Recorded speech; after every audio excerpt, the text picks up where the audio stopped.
Okay, this is Trophy Gold, Hester's Mill, part one of a planned three-part series. I want to begin by having all of us introduce ourselves. So when I call on you, please say your name, your pronouns, and anything else you'd like for us to know about you. I will start. My name is Jason. I use he, him.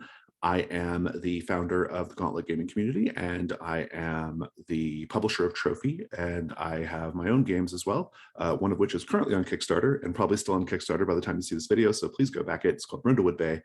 But yeah, that's me. Let's go over to Chaotic. Hi, I'm Chaotic. I use he, they pronouns.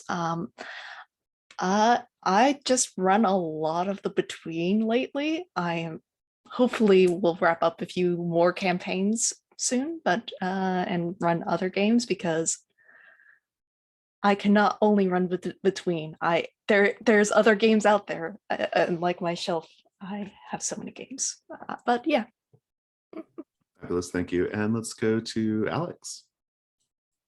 Hi, I'm Alex Greenshields. My pronouns are he, him. I've been a member of the Gauntlet community for over 2 years, I think now, but I've only gotten to play a couple of games because my life has been a lot busier than it has been recently. And I enjoy playing all manner of games. I was recently playing with Benoit and we had a lot of fun with Lady Blackbird, but I also run a regular session of Warhammer 4th edition playing through the Enemy in Shadows campaign. So I enjoy a bit of everything. Fabulous, thank you so much. And Benoit. Hi, I am Benoit, long-time listener, first-time caller. I've only been on the Gauntlet for a few months, but yeah, I had a chance to play with Alex and a couple of other great people there. Alex, we should talk because I'm actually just starting the Horned Rat. I'm also going through 4th edition Enemy Within as a GM, so that's a lot of fun. But I'm also I've been Grognard. I've been playing since the early 80s, Moldvay edition D&D. So I'm just excited to also see all the exciting things that people like Jason and others at the Gauntlet are doing, and I'm really excited to try Trophy today. I'm really a newbie at it. Fabulous, thank you. My only familiarity with Warhammer is on my podcast, Fear of a Black Dragon, and my co-host, Tom, forcing me to read it. So we've listened to these episodes religiously. I've never played it. I actually should play it at some point, but yeah. If you can believe it, the new 4th edition versions are even longer, Jason. Yeah, I know. Every time we would like do one of those for the Enemy Within, Tom's like, I think it's time for the next Enemy Within. I'm like, okay. And he sends me the PDF and it's like 200 pages. I'm like, what? Meanwhile, the modules I submit are like 20 pages. So yeah, that's our dynamic. Okay, enough Fear of Black Dragon talk. Okay, let's begin with CATS.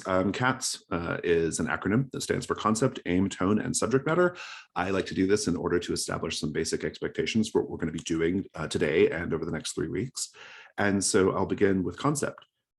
Trophy Gold is a game about desperate treasure hunters going into the lost and forgotten places of the world, trying to bring back treasure in order to fund some very expensive life goal they have called their drive. It is a very, it's aesthetically, it's kind of a very traditional kind of like fantasy adventure role-playing game. Mechanically, it's much more of a story game or kind of a story game OSR hybrid. It is built off the foundation of Trophy Dark, which is a different game, but has some of the same DNA. Trophy Dark is a fantasy horror game. The big thematic difference between the two is that Trophy Dark is about doomed treasure hunters and Trophy Gold is about desperate treasure hunters. It's a worthwhile distinction. This particular incursion that we're going to play is called Hester's Mill. It is the starter incursion for Trophy Gold. It's written by myself, and I'm really happy to run you through it.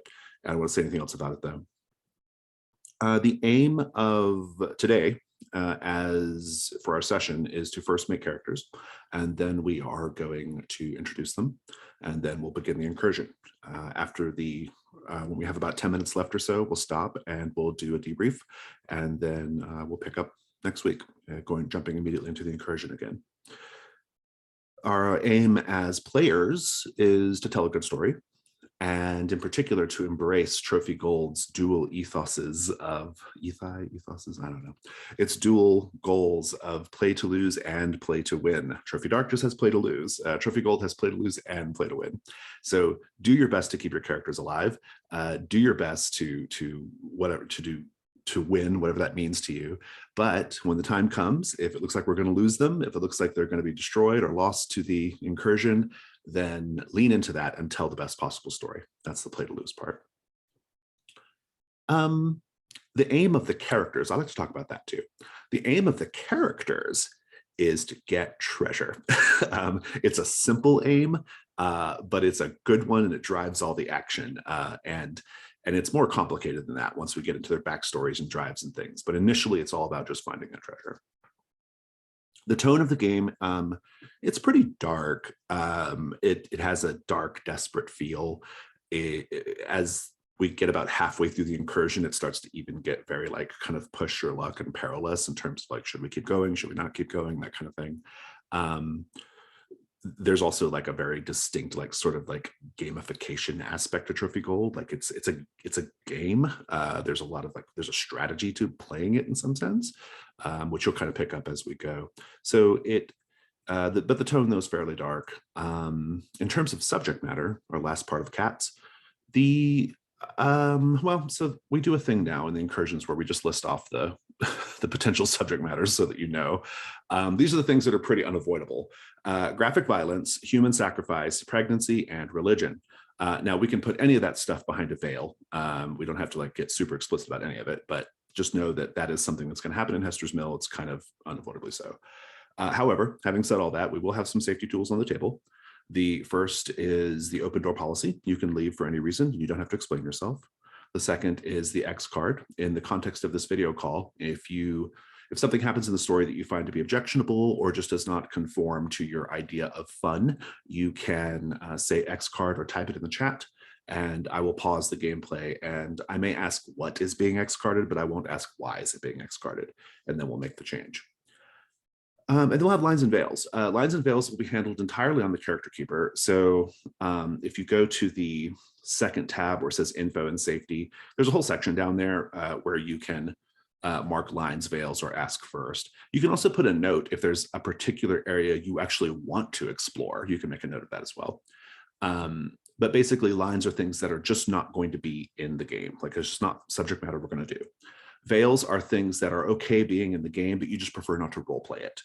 And then ask first is just maybe you're not sure about it, right? And so you can just say that. We always have the X card as a backstop. So I will say what my lines and veils are now, just so that you all have an idea of like what I mean by this. So I'm going to put sexual violence behind a line. I don't want to do that in the game. And then I'm going to put torture behind a veil. I'm okay with torture being a thing. I just prefer not to role play the torture. Does anyone have any questions about cats? Okay, in that case, let us go ahead and make characters. I'm going to pause the video at this point while we make characters. Okay, we're back. We're going to introduce these characters. When we do character introductions, I'm mostly just interested in the basics of your character, their name, their occupation, their background, their drive, and what rituals you've chosen. Those are kind of the most important things. If you know some of your character's backstory at this point, you're free to share it. If you know what your drive means, you're free to tell us that, but it's okay if you don't. In fact, when we start playing, part of what we're going to be doing is discovering your character's backstory and learning about your character more as we go. So it's not the end of the world if you don't know anything about them yet. If all you know is the basics, that is perfectly fine. And we're going to start with Chaotic and Obeha. Mm-hmm. Obeha, they're a sorcerer. They are an unmasked Feyborn, and they're trying to find the resting ground of the Morning Night. That doesn't necessarily imply that it's an actual burial ground, but rather it's a place of ritual, and they have a unique staff like that seems to just like always be sort of like have a little bit of plant life growing from it. And yeah. And I think that's all I will say for now. Okay, sounds great. Thank you so much. Let's go to Benoit and Cassian. Hi, Cassian is an escaped cultist who now makes a living as a lockpick, and he's trying to get enough gold to be able to bribe the justiciars so they will erase his crimes that he committed while being a cultist. He's a dirty, shifty fellow who walks around with a beat up brigandine, I don't know how you pronounce it, brigandine armor, and a curvy dagger with a demon head pommel. Fabulous. Those crimes must be really something if it's your drive, right? Because that's a lot of money.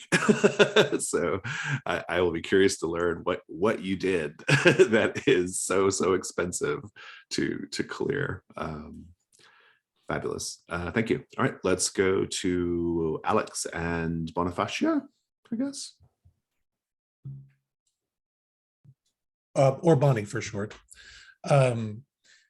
She is a disgraced noble. Her parents disappeared mysteriously in a place called the Blossoming Sea years ago, and she has always wondered what happened to them. But after they disappeared, her uncle stole all of the family fortunes and took over and disinherited her. And all she has left from her parents is her winged helmet, her greenish scale mail, and Maya, the goat of the family, who she is very fond of. And she wishes, she wants to find out what happened to her parents, and financed an expedition into the Blossoming Sea. And she has a strange connection to plant life, which she cannot quite explain. Fantastic, thank you. That's an interesting connection between Bonnie and Oveja, actually, which might be worth exploring when we get playing. Okay, that feels good to me for now. As I said, we'll be talking about these characters in depth a bit more as we begin playing, but that's a good jumping off point. Before I introduce the incursion, I do want to talk about a couple of rules things as far as Trophy Gold goes. So the first thing is that Trophy Gold is fundamentally kind of a collaborative game, right? I have an incursion, and that incursion has some touchstone elements, some key themes, some particular encounters and moments, but it doesn't really have a predetermined story. In fact, the story is very much filled in by us as we play. And there are several ways that happens. Sometimes it's just me asking you questions and you answering them. Sometimes it's because we're engaging with the mechanics of the game, and that helps us tell the story. And in particular, I want to highlight the risk roll. The risk roll is one of the most mechanically important parts of the game in terms of creating story together. And in particular, there's a part of the risk roll called the Devil's Bargain. And the Devil's Bargain, when you engage with this, it is a thing that if it's you rolling dice and you accept a devil's bargain from another player or myself, then you take on whatever the devil's bargain is. So whatever you agreed to do is what happens in the story, regardless of whether you succeed or fail at your dice roll. In exchange for taking that, you get a bonus on your die roll. Now, I like to do examples. So my classic example for a devil's bargain is, let's say Cassian is trying to jump across a ravine, okay? And so Cassian's pulling their dice together, and someone offers as a devil's bargain, well, no matter what, your curved dagger is going to fall down the ravine. And so if Cassian succeeds at the roll, it's because the curved dagger just just slipped out of his hand or something, right? If Cassian fails the roll, it's because Cassian also falls down the ravine, right? So that's kind of how the devil's bargain comes into play. Like no matter what, that dagger is going down the ravine because the bargain was accepted. That's a pretty simple devil's bargain, and sometimes simple ones are the best ones. But a more interesting devil's bargain might be to think a little bit about Cassian's backstory and Cassian's drive when you're making your offer. And so one of the offers might be, no matter what, one of the justiciars is on the other side of the ravine, right? And so now that becomes a much more interesting story thread that did not exist before. And now it's something that is true in our story, and we have to incorporate it into our tale. So that is kind of how the collaborative nature of the game works. Another way it works is we frequently just say things that don't happen. Like on certain die rolls, we have to say what we think could go wrong. Even if that never comes to pass, it is sort of signaling to the rest of the group your ideas about where the story is going, and maybe somebody will take that idea and do something with it, right?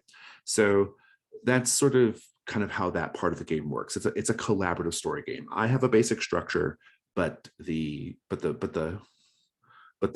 meat of the story comes from all of us, right? The second thing I want to talk about in terms of the rules is very, very particular to Trophy Gold. And so that is the hunt roll and the hunt roll token. Now, whenever your character explores an area or looks at something, or just you as a player, you ask a question about the world, you're going to do a hunt roll. The hunt roll is a combination of perception check and random encounter roll. It's kind of how it works. You roll the dice, and what you learn is up to me. I get to determine what you actually learn, and your die roll doesn't even really matter. Your die roll is basically whether you're also going to encounter something terrible or get a hunt roll token, or get a hunt roll token. A hunt roll token is a meta currency in the game that allows you as a player to achieve certain types of things in the story. So you can spend one hunt roll token to get a treasure worth at least 1 gold. And that is going to help you meet your burdens, which is something you have to do before you leave the incursion. You must meet your burdens in gold. Or as a group, you can collectively pool 3 hunt roll tokens to accomplish whatever the set goal is. The incursion is divided into sets, and those sets have goals.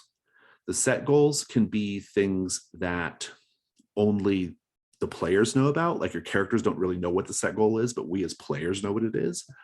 Or it could be something that the characters also know about that they're directly trying to accomplish. The set goals can be accomplished just through the normal gameplay, or you can spend the 3 tokens to accomplish it automatically. Now, why might you want to spend 3 tokens to accomplish it automatically? Well, there's lots of reasons. One, you all might be getting really high on your ruin and you need to make some things happen quick because you don't have a lot of time left. And so you might choose to spend the 3 tokens to do that. Or the set goal might be something that just feels like the right thing to skip ahead, right? Like if the set goal is like safely navigate past this giant monster, well, you might want to spend this tokens to do that and not have to deal with the giant monster, right? So that's where the sort of strategy of the game comes in. It's managing your burdens and your ruin and your hunt roll tokens. So hunt roll tokens are good. And there's other things to know about the game, but we'll learn as we play. But I want to just throw those things out at the beginning. I'm now going to introduce the incursion by reading the introductory material, and then we'll take a little break. So our incursion is called Hester's Mill, and it has the theme of harvest. The tiny village of Hester's Mill, located somewhere in the lands known as Torrance Bend, has 2 histories. The histories that you all know because you are just in the world and you hear things. But there's also perhaps a secret history that you may come to learn. But here are the things you know. Over a century ago, Torrance Bend, which is this region, was ruled by a usurper lord called Galdrin. Lord Galdrin was a heretic and routinely defied the teachings of the sisters, going so far as to mock Hester, saint of the harvest and the most revered figure in Torrance Bend. The people of Hester's Mill, said to be extreme religious fanatics in the histories, rose up against Lord Galdrin and overthrew him, burning down his keep and murdering his soldiers. The sisters, and Saint Hester in particular, were so appalled by the brutality of the people of Hester's Mill, they laid a curse upon all of Torrance Bend, which caused the land to fallow and the village of Hester's Mill to wither away. Torrance Bend eventually recovered, but the lands remain uninhabited. People are just too superstitious to repopulate them. And now that it's recovered and uninhabited, it's also completely overgrown. You all believe that Hester's Mill and its surrounds contain abandoned valuables that can be sold to merchants and antiquarians, and so that's why you are here. We are going to take a 5-minute break, and when we get back, we will begin play. See you in 5.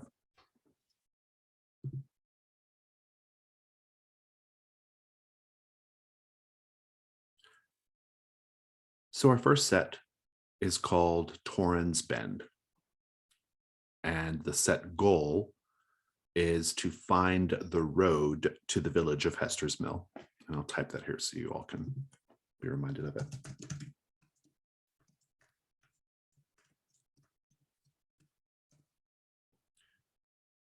Torrance Bend.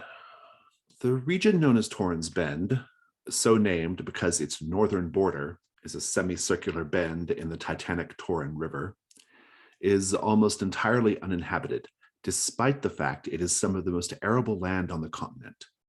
Its formerly bustling roads are long overgrown, and the area hasn't been reliably mapped in decades.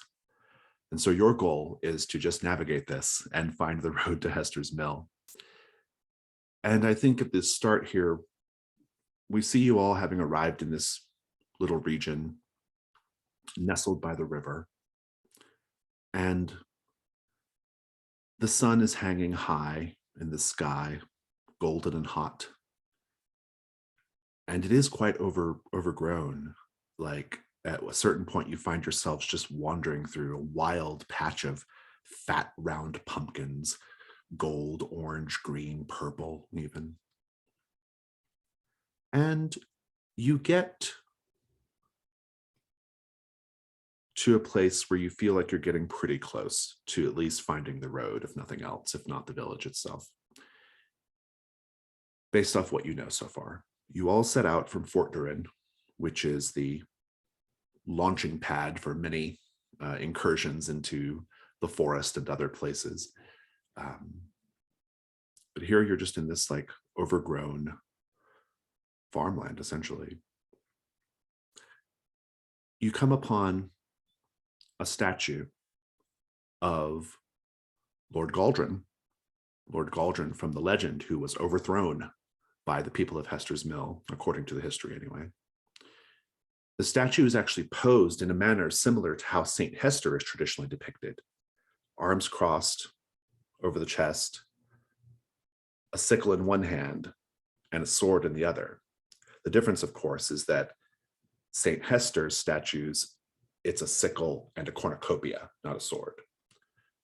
And so in that sense, the statue of Lord Galdrin is almost like Lord Galdrin mocking Saint Hester in a way, right? That's a reasonable conclusion to make. And a little ways in the distance, say about a quarter of a mile away, you see the ruins of River Rock Keep, which is where Lord Galdrin's, his little castle was. It is, that's a little ways away. And so I think we'll just pick up the scene with all of you here together. You can role play the scene out a little bit if you wish, but basically I just want to know what you're each doing. But just to kind of kick things off, Chaotic, what is, it's going to take me a minute to get your names. Actually, if you change your Zoom name to your character, that would help me a lot, actually. Hold on. Obeha, what do you think? I think I go over to the statue. I'm just like, This is a little bit distasteful, don't you think? A little bit gallsy to just blatantly say that war is preferable to fruitfulness.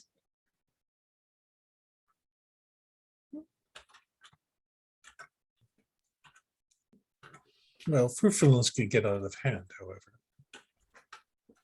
As you probably like Uncontrolled step into a growth pumpkin. is- Right. Yeah. Uncontrolled growth leads to the death of the organism if it grows beyond its ability to survive. Well, he could have gone all sword. He's got the sickle at least. I guess that's what do you call that? An homage. Compromise, right? Mm. Well, so Cassian, what are you doing? Cassian kicks a pumpkin and looks around. He pulled out a rusty spyglass and slowly opens it up, and he starts looking around for any traces of a path in the overgrowth. Fantastic. Let's do the hunt roll. So if you're all not in the trophy Discord, you'll need to be, because that's where we're going to roll dice. I will put a link to the Discord there. And then there's a particular channel called Dice. And the instructions are a few, if you scroll up a bit, all the instructions are there. But basically, you're going to, it used to be a /, but for some reason now it's a semicolon. Type in semicolon and hunt. And I think it's going to be a hunt 2, because you get 1 dice for just doing it. And then you get a second dice because you're using the spyglass, which I assume is part of your equipment. And so do a hunt 2, Cassian. And that is a 4. So go ahead and mark a hunt roll token. And then you encounter something terrible. I'll tell you what the terrible thing is. You see the keep, the ruins of it. There are indications that the history is at least partially true, because you see scorch marks on the stone. But there's also something that doesn't quite add up, because the keep is also, it's also in a rubble, right? Like walls are cracked, ceilings are collapsed, and this was a stone keep, and this was only 100 years ago. And it was just a village with presumably all the weapons that villagers might have. And so clearly something happened at the keep, but there's got to be more to the story, because the keep, the damage is something far more than just a bunch of villagers could do. But that keep almost certainly has antiquities and other things that are probably easy to sell. But in any case, you have your token. What are you doing right now, Bonnie? Bonnie is sitting by the side of the road and letting the goat graze. The goat is extremely happy because there is so much to eat here, and so many very, very tasty things to eat as well. But she notices there's something strange. The goat seems to be staying away from a certain plant, which she is unfamiliar with, and is quite curious about that. It is a plant with strange bulbous growths on it that look a little pumpkinish, but are more oblong and a little spiky. So what are you doing? So I'm kind of exploring over there, and I'm taking a look at it, and because Bonnie is I'm very interested in plants and horticulture and these kind of things, and this is a plant, that could have all kinds of interesting things about it. So I love it. Make a hunt roll with, I assume you have a relevant skill here. Herbs will do. Go ahead and make a 2-die hunt roll. So just semicolon hunt 2.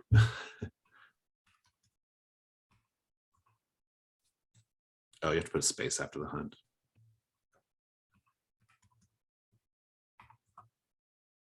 Hey, there you go.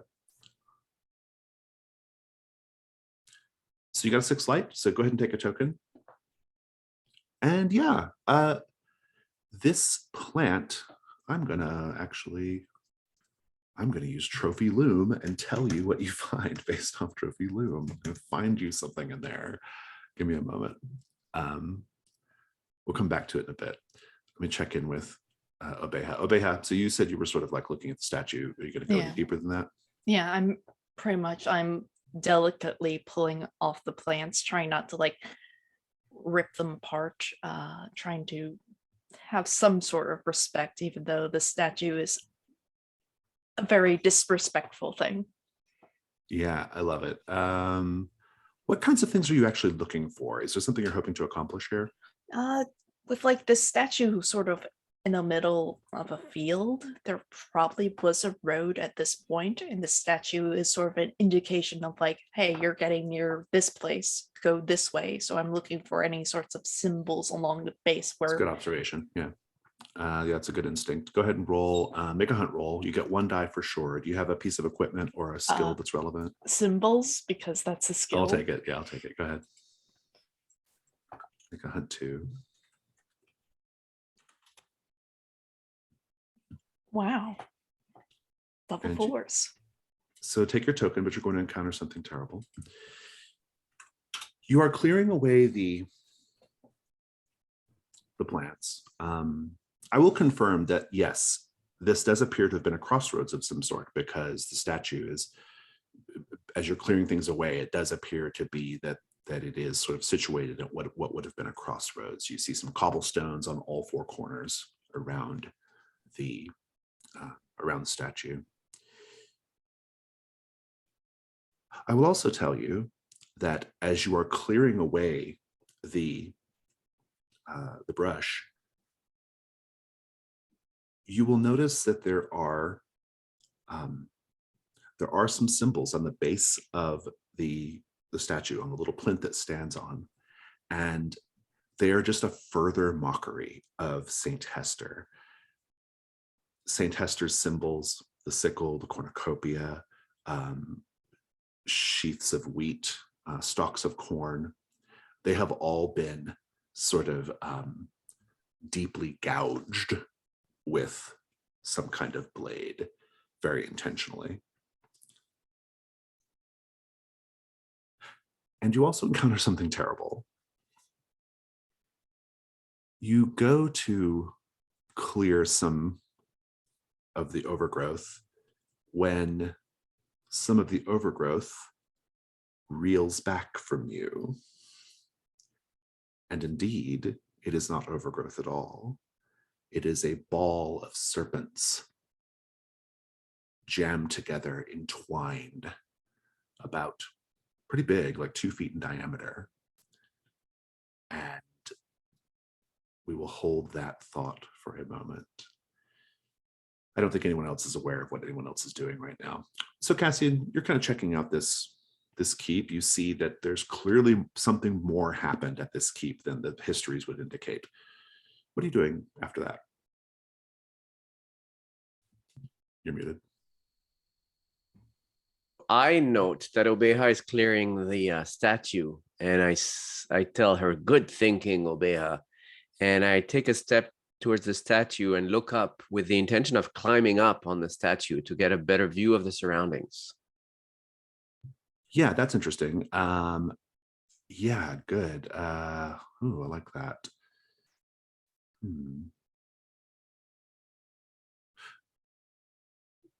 Let me check in with Bonnie really quickly. Bonnie, while they're doing that, and you're looking at this plant that is so interesting, let me tell you what the plant is first. I'm having a heck of a time finding this in the, oh, here it is. Okay.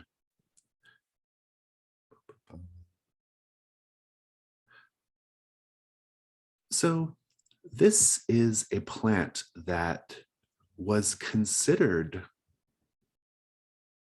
extinct back where you come from, but apparently there were seeds growing here. They're called Dracul carrots.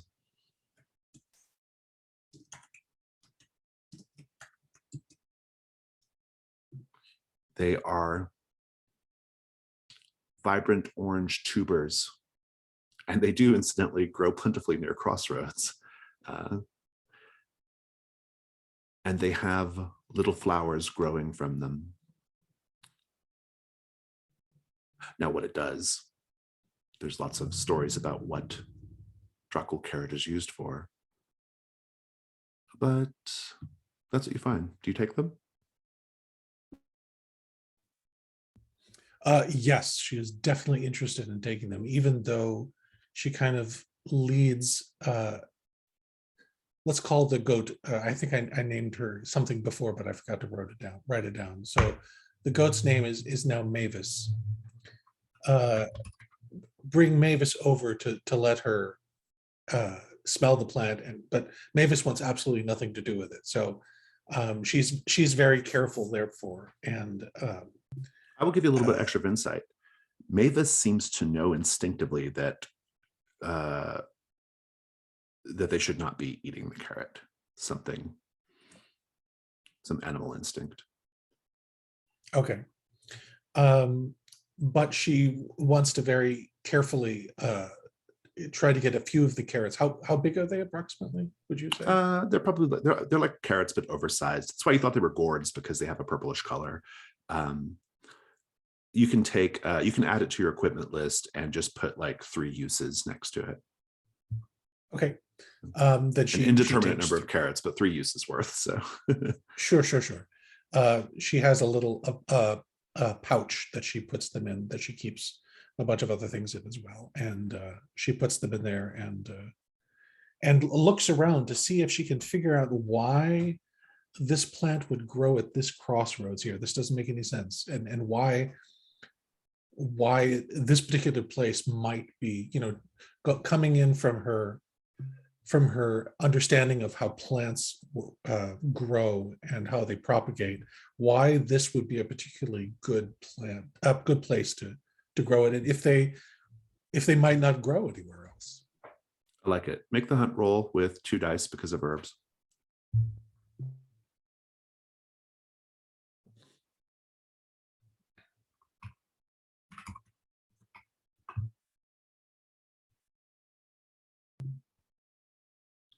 The reason why it's growing here is because it was overgrown. Dracul carrots must not be exposed to sunlight for very long. In fact, if consumed in direct sunlight, they are poisonous. That's your terrible bit of information, but also useful, I suppose. And take your token as well. Okay. Cassian, you go to climb the statue, and I think, Obeha, you see Cassian approaching and is going to cross across this big ball of snakes. What do you do? Okay, stop in a minute. Just be careful here. There's lots of little creatures about. Not all those little are. creatures begin to roll forward towards you, Obeha. Like just of its own volition. It's just a ball of snakes, probably dozens of them, and it rolls, and the heads that are loose are just like biting and trying to sink their fangs into whatever they can get their fangs into. What do you do? I will take my staff and try to just angle it in sort of way so where it moves around us, because this sort of mass of snakes, it's a wild animal. It's gonna strike out whatever it can get, and I'd rather not get it with my limbs. Let's do the risk roll. Mm-hmm. So the way the risk roll works, and if you all want to follow along with the text of the risk roll, it's in the character keeper, in the tab called reference. There's a tab called reference there. And the risk roll says, when attempting a risky task, declare what you hope will happen. You've already done that. And now everyone else, including myself, gets to say what we think could go wrong here. And this is an out of character thing. So Alex and Benoit, do you have any thoughts how this might go poorly for Obeha, and maybe even Cassian for that matter. I'm assuming one way it could go wrong is by trying to divert it with the staff. They start writhing along the staff quickly towards the holder of the staff. Oof. I like that very much. I would say that just like maybe the snakes, like the ball bursts open and they just start going in all directions, right? Now you just have a bunch of poisonous fibers everywhere. Any thoughts, Alex? Not that come to mind immediately, no. So let's talk about dice now. You take 1 light die if your background, occupation, skills, or equipment can assist you. So do you want to make the case there, Obeha? I'm using Or using my the staff. Yeah, using the staff, that works. Yeah, so you got 1 light die. And then you take another light die for accepting a devil's bargains from either myself or Alex or Benoit. So devil's bargains are complications that will occur whether you succeed or not. I'm going to go with, no matter what, there is more to this creature than it just being a ball of snakes.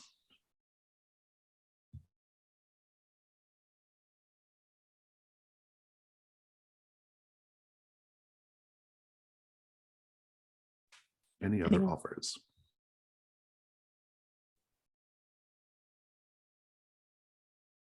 Another offer is that no matter what, all of the overgrowth around us is actually snakes. Oh. And my offer is that even though the snake ball and the individual snakes in it are extremely dangerous, they also provide a way of us finding Hester's mill. So that doesn't work as a devil's bargain because it's a benefit rather than a complication. It does have to be kind of complicated in some way. Yeah. You could say it leads to Hester's mill and the answer is not great. Like there's a problem with that, right? Or something like that. But yeah, like it, like I can imagine, like even though I'm probably not going to take it, I can imagine like no matter what, I'm going to have to put my hand into the ball of snakes to move forward with this situation. But I can't offer my own devil's bargain to myself. You cannot. Alex, do you want to recontextualize yours? I can't think of anything at the moment, so That's I'll okay. just pass for this. No worries. So you got 2 offers. They both suck in my opinion. But like, but you know, choose whichever one you want, or decline them both. You don't have to take any of them. I definitely want this to be more than just a snake, and I'm very excited about that. So I'm going to take that. Okay, it is now truth, and we'll figure out what it means in a bit. And now you take a dark die if you are risking your mind or body to succeed. I think you are. So go ahead and roll a risk 2-1, 2 light, 1 dark. And can Cassian offer to help? Yes. Once after we see what the result is, we can talk. Oh, about got help. it. After the Oh roll. no. Oh well, it doesn't matter. So. Yeah, 6 dark. Well, that's a success at least. Yeah. You successfully navigate the problem. Unfortunately, your ruin goes up because the dark die was highest and it's higher than your current ruin. I think this is going to be as simple as just one of the snakes manages to bite you and inject you with some venom. And I think the venom makes you a little... I think the venom makes you sluggish. So take the condition sluggish. I'll talk about how it's more than just a snake in a bit, but go ahead and describe how you at least get it away from you safely. It's like as like I am slowly like moving it around, the ball of snakes starts to disperse a little, and I imagine like one of the snakes crawls up the staff, and that's how it bites me. But through the pain, I'm still like pushing it more, and eventually I get to a point where I can feel confident to just flick it off into the like brush. Good. I think you flick it off into the brush, and we'll pick up with that what the consequences are later. I do want to pick up with Cassian though. Cassian, now that the situation is safe, are you still going to climb the statue? Yes, if Obeha seems all right. We can have that scene. Go ahead and play it out if you want.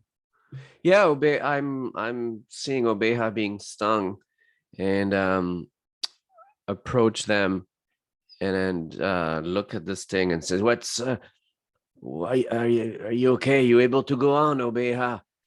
If Yeah, and I pull the snake off and it's just wiggling in my hand. I don't crush it or kill it or anything, but I just throw it off in the brush. Just common variety viper. They're not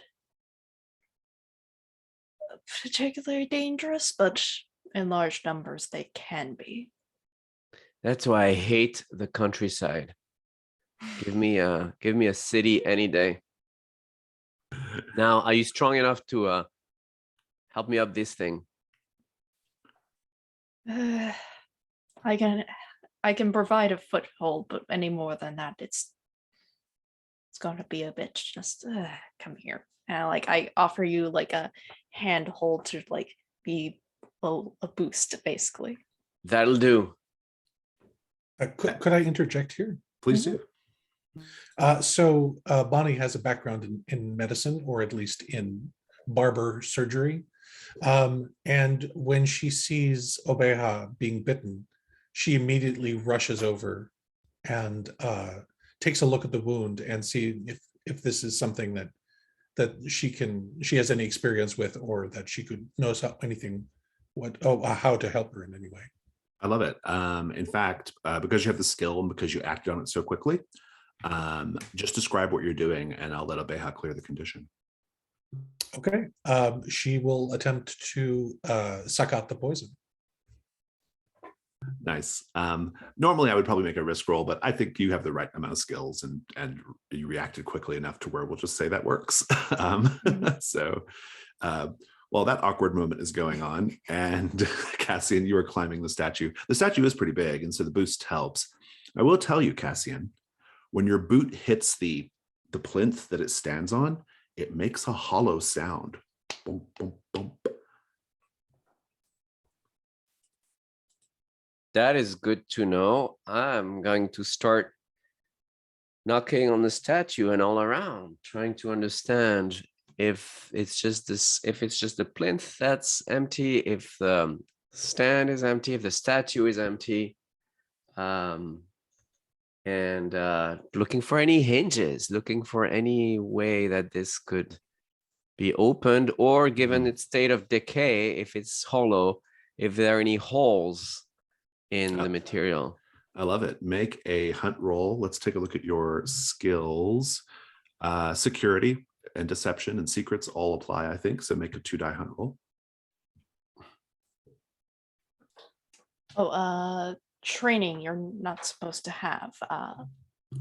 Oh, yeah, that's a good point. Training is that's nothing for now. That's the level up, basically. Yeah. Oh, I'll remove that. Thank you. Okay. Security is enough though. So you got Hunt 2, right? Yep, hunt 2. Nice. Take your token. It's a 4. You counter something terrible. We'll come back to that in a moment. I do want to say, Bonnie, as you are sucking out of the poison of, it's probably like Obeha's calf or something, right? As you're doing that, because Bonnie's distracted, Obeha, you will notice that Mavis is tentatively, carefully, cautiously walking in the direction of the ball of snakes. That in of itself wouldn't be a big deal. Goats have a good self-preservation instinct, but the problem is that the ball of snakes is now floating in the air. It is gently, like a balloon, rising up in the air. What do you do, Obeha?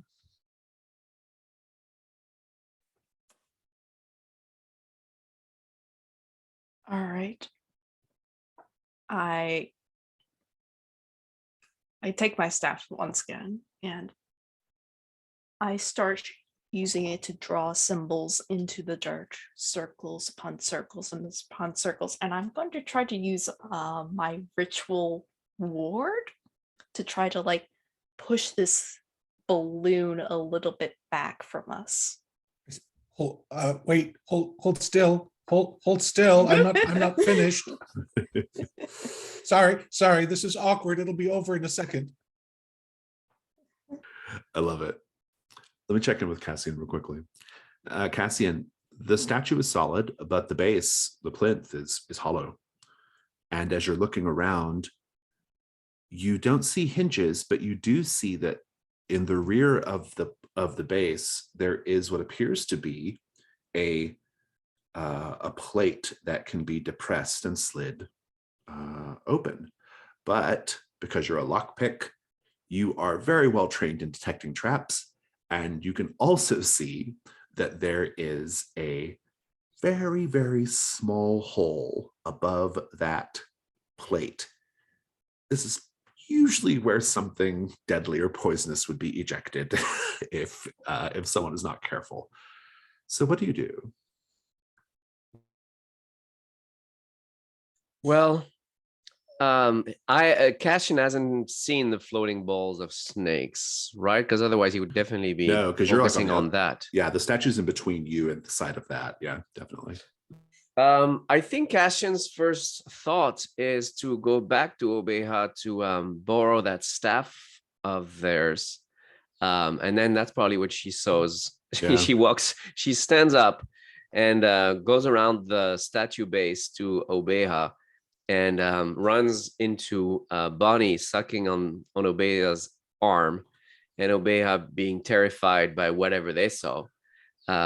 And so it takes probably Cassian a second to realize, first to think maybe he walked in on something he shouldn't be. So he's like, oh, I'm sorry. And then seeing Obeha's face follows their gaze to probably see the floating ball of snakes and the goat slowly walking towards it. Yeah, well, actually probably backing up now. But in any case, I like your plan, Obeha. I think it's really good to use the ritual to ward the area, or to at least keep the thing away, right? That sounds like a really good risk roll to me. You've made your intentions clear. Out of character, Alex and Benoit, what do we think could go wrong here? I think it's pretty simple. The ward doesn't work and you have to encounter this thing, but maybe there's something more to it than that. I don't know. It could push Bonnie and Cassian away also to fall into the undergrowth or something. Oh, interesting. Yeah. Okay, good.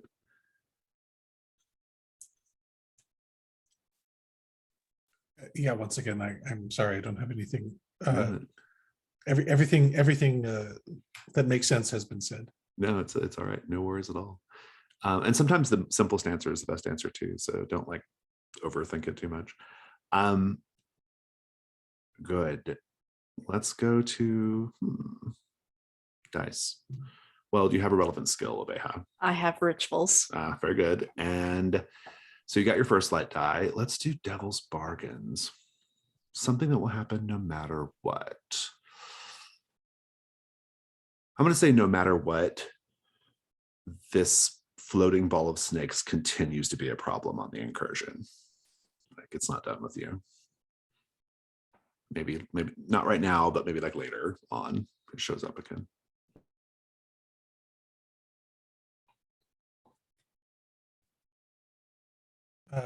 I present a Devil's Bargain that the spell works too well and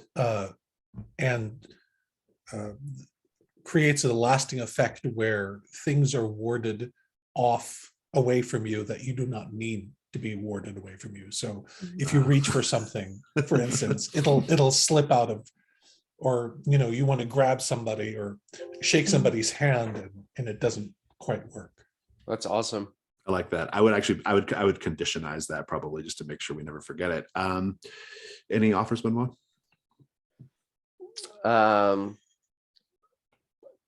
that you run out of that you can't use anymore, that ritual for a while, for Yep. the rest of that set, or I don't know if the rest of the incursion. I don't exactly know mechanically what that would be. I think I'm going to reject all of those. Yeah. So you got Oh, one you already light. have extra ruin. You have to take a dark as well because of the ritual. So it's 1/1, one light, one dark. I don't blame you for rejecting them. They're all very punitive. You got a 5 light. If one of you can make a case for helping Obeha, you could do a help roll because and maybe get it up to a 6 and avoid the complication. I'm going to make the complication a variation of what Alex said, which means for a time you're going to have this weird condition. It won't be as long lasting as all that. It might just be temporarily irritating. But if somebody wants to try to do help, you have to just describe how you're helping, and in particular, how you're vulnerable. And then you roll a light die to see if it helps. But if your light die comes up a 1, then you also take a ruin. So, and of course, chaotic has to accept the help as well. But does anyone want to make a case for help? You want to maybe describe the ritual first a little bit, chaotic. What does it look like? I take my staff and I'm drawing symbols in the ground, and like Bonnie is sucking the poison out of my leg, and like it's just like, please calm down. And I'm like, fine. And like I'm just like keep patting her on the back, just like stay down. And it's, I think, yeah, that's what it pretty much looks like as I'm just staring at this ball of floating snakes. I will tell you that as the ball of floating snakes is rising up in the air, it is drawing plant matter onto itself. And that plant matter is becoming new, strange forms of serpents being added to the ball. So it's getting bigger as well. Can Cassian, seeing what Obeha is doing, can Cassian start making, with his feet, like basically assuming Obeha's made 2 or 3 circle, can he kind of picking up the pattern and run around the circle, making a larger one with his feet and sticks and stuff? Does that make sense, Obeha? Yeah, that makes sense. Love it. So to get the dice, just do weak, semicolon weak. And if it's a 6, then it helped. Is that me or Steph? Yeah, Me? You, Benoit. Yeah. Weak as in weak. Okay. WEAK. Yeah. Week 1? Just weak. Yeah.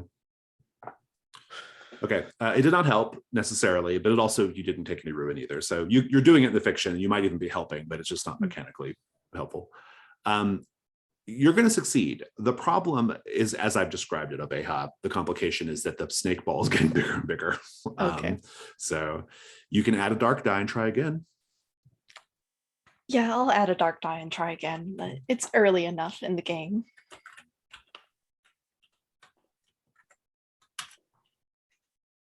No, okay. You can do it again. It's a 4/1/1. You get to keep going. You can add another dark die and try again. Okay, because let's see how many times that this is going to happen, because this is getting funny at this point. It's the same result, but Okay. dark is not high. You can keep going. I'm going to stop there because I'm bound to just like roll terrible and just like have like just this huge ruin increase or something. Well, it can never be more than 1. So Okay. But yeah. And just to learn, if Steph had rolled a 3 on any of those blacks, I would get a ruin. Is that how it works? It's just the initial one. That's the initial all. one. Okay, Yeah. thank you. So okay. All right. So let's just fast forward to like the magic working. What does it look like to keep this ever-growing ball of snakes out of your way?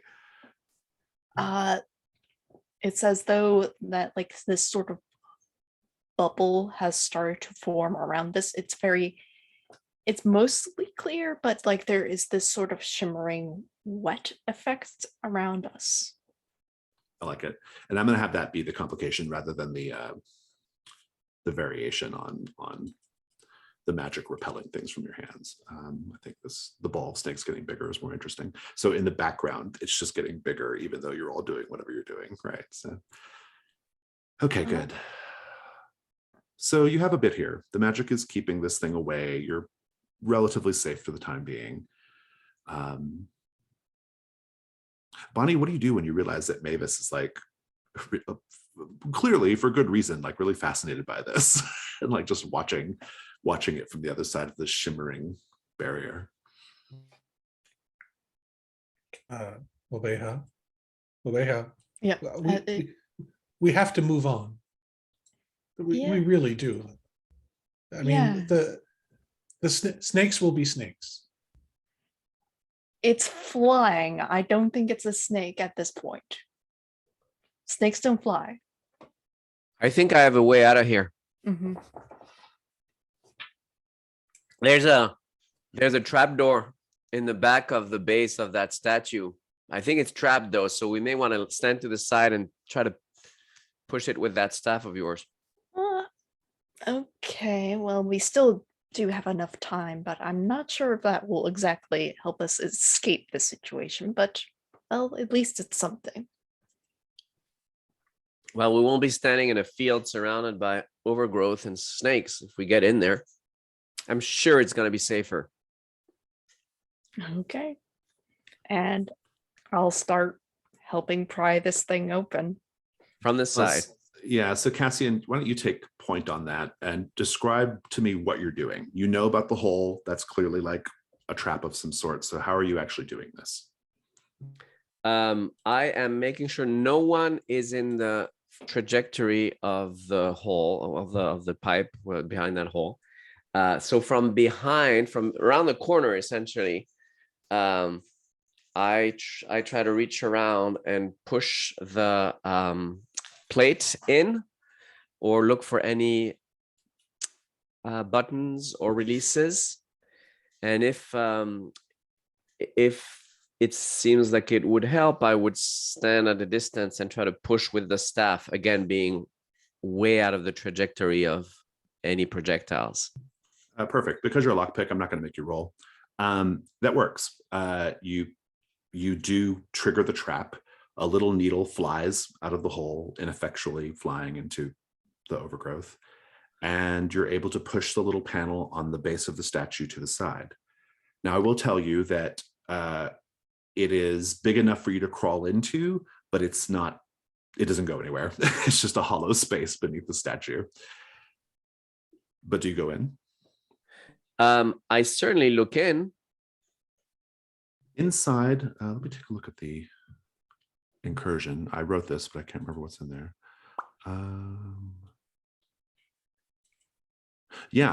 So inside this hollow space, you see a large leather sack. Yeah. Well, we like large leather sacks. He's gonna look over his shoulder and say to the two of them, I think it's Ixnay on the escape route. We're gonna find something else. On the plus side, and he reaches in and brings out the leather sack, carefully looking at it in case there's another trap, and says, we may have started to find something of value. If you look inside the sack, oh, sorry, go ahead. Oh, go ahead. If you look inside the sack, it is filled with silver coins, and it is enough. It's the equivalent of 2 gold. You all can divide this up however you wish.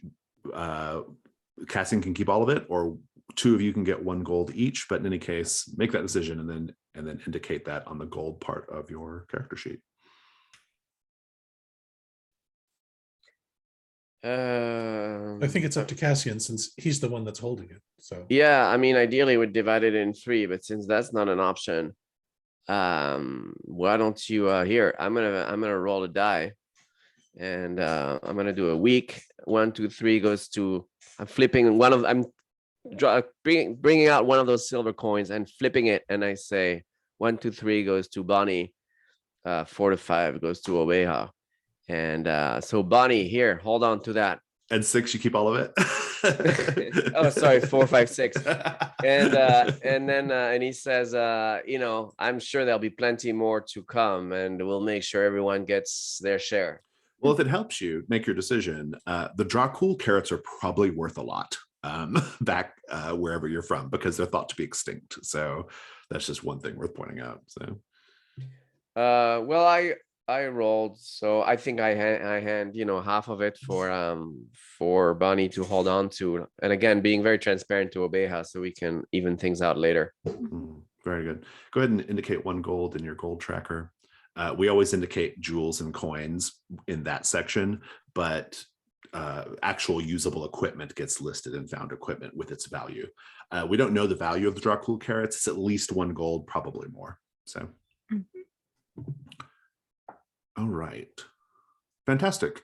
Well, that really just leaves in this set, the thing that kind of stands out is the ruins of the keep are a little ways ahead, about a quarter of a mile away.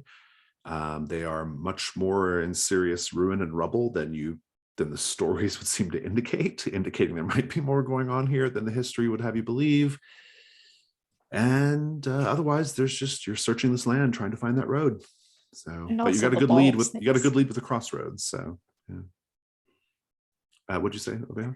And also the ball of snakes. That's the ball of snakes is behind you. Okay. It may be an issue if you come back through this way, or it might show up later. I don't know. We'll see. Okay. But in any case, it is held at bay temporarily. So. Okay. So Bonnie found a crossroad, right? I think. Obeha did, yeah. Obeha, sorry. Yeah, the statue actually sits at the center of it. So yeah, and the keep is roughly aligns with probably where one of the roads goes up alongside, right? So.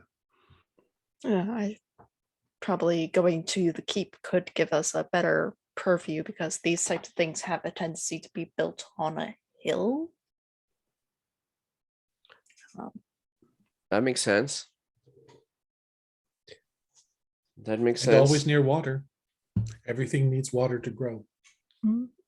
It is indeed. And Hester's mill, there's probably a water mill, right? So presumably it's named that for a reason. So fantastic. Let's go ahead and take our second break. We'll take 5. We'll come back and we'll go to the keep. Okay, so as a reminder, you have the set goal of locating the road to the village of Hester's Mill, and I think you're probably getting closer to it.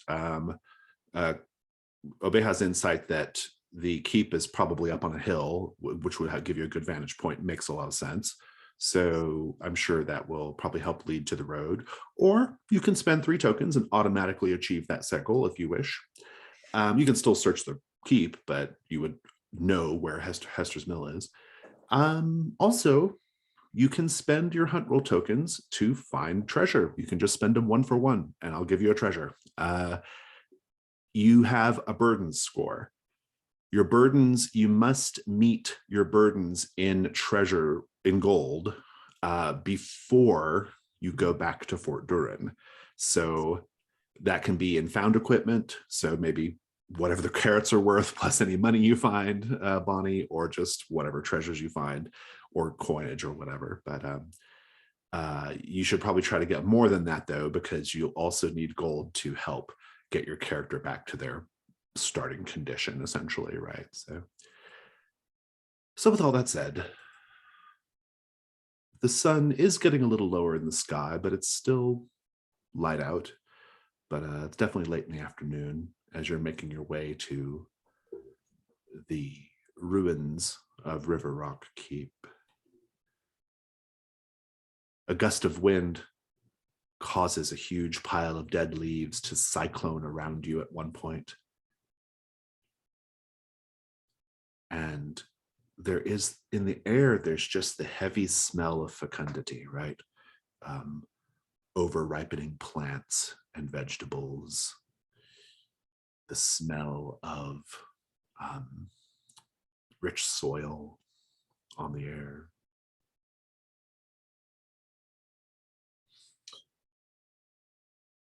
I'd like to take a moment to talk about the characters a little bit. Traveling to places is always a good time to do that. And I think I want to start with Bonnie. Your drive is to finance this expedition into the Blossoming Sea to find your parents. A worthy thing and an expensive thing, which makes sense that you need to be doing this terrible work in order to accomplish it. I am curious, though, I don't recall if you said or not, but maybe if you have any thoughts now, what were your parents doing in the Blossoming Sea?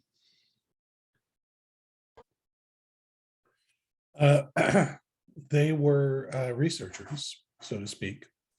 They were both from wealthy families, but they were not the first inheriting children of their families, and so they used their family money to conduct research, specifically research into plants, and the Blossoming Sea is widely known to be a collection of some of the most unique plants found anywhere. And so that's where they were, that's, why they left and why they traveled to the Blossoming Sea. If they were here with you right now, how would they react to you having found these Dracul carrots, a presumably extinct species? They would be extremely excited if they knew what I had discovered. While I was a child, I of course wanted absolutely nothing to do with what they were interested in. But since their disappearance, I've become more and more interested in plants and how they grow myself. And so it's a way of keeping their memory alive. I don't think they survived. I think they would have found a way back to me at some point. So, but it's a way of connecting to them, of keeping them in my mind. In the world of trophy, the sisters are the saints that guide most people's daily lives and their spirituality and give meaning to everything that they experience. Not everyone, but most people. And so Hester, the saint of the harvest, figures prominently in this particular little incursion. But the greatest, probably, if you had to pick the three greatest of the sisters, one of them would be Saint Exodius of the Leviathan, who is thought to dwell at the bottom of the Blossoming Sea in some stories. They say that those whose ships are taken by storms and other seafaring phenomenon and end up in the bottom of the ocean, that those people end up in Saint Exodius's underwater convent, waterlogged cloister. I'm curious if your parents had ended up in such a situation. First of all, did they believe in such things? And if whether they did or not, how might they be serving Saint Exodius deep beneath the waves? Well, they were very much of a scientific bent, and did not thought that most these religious ideas were just myths. They didn't think that religion, that gods themselves do not exist or something of the sort, but that these ideas were allegory. They were metaphor. They were actually describing actual people and places and things. So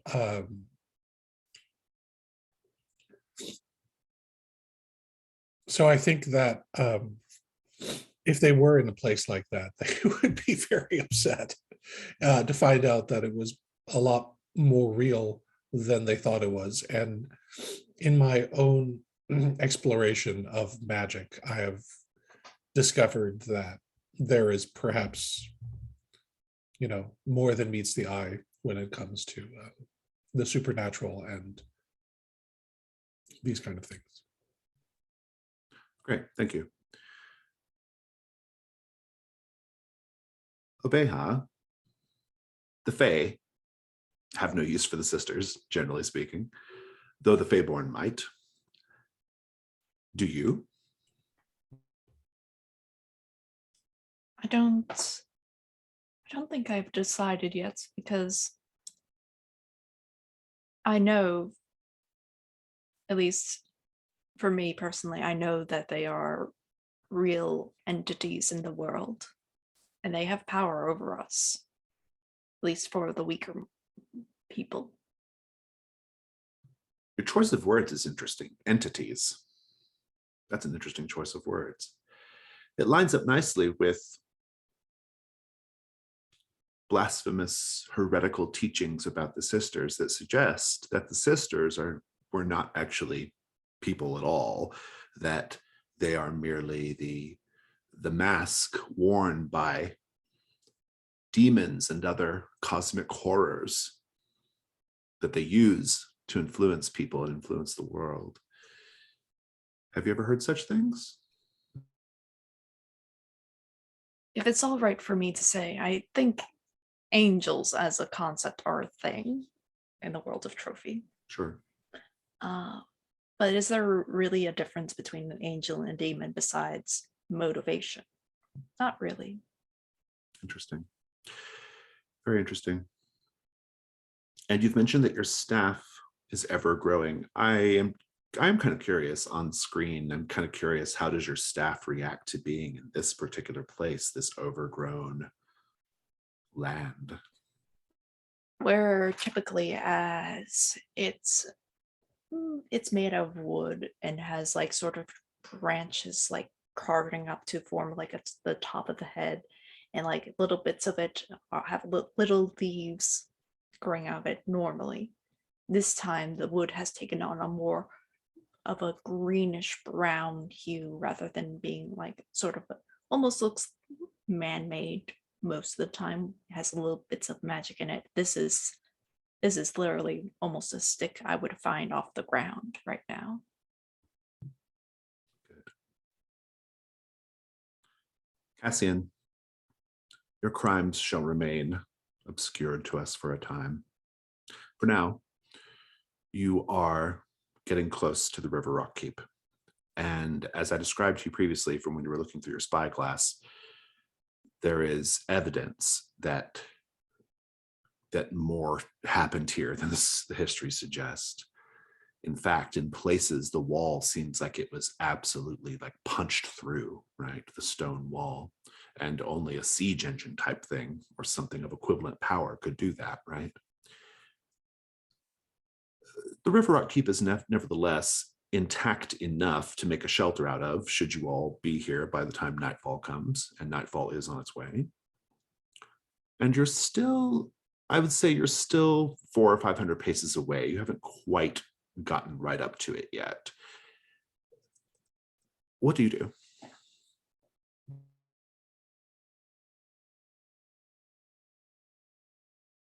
Well, first Cassian is gonna dart a look over his shoulder behind him, an old tick that he has from being always on the run for someone or something. And then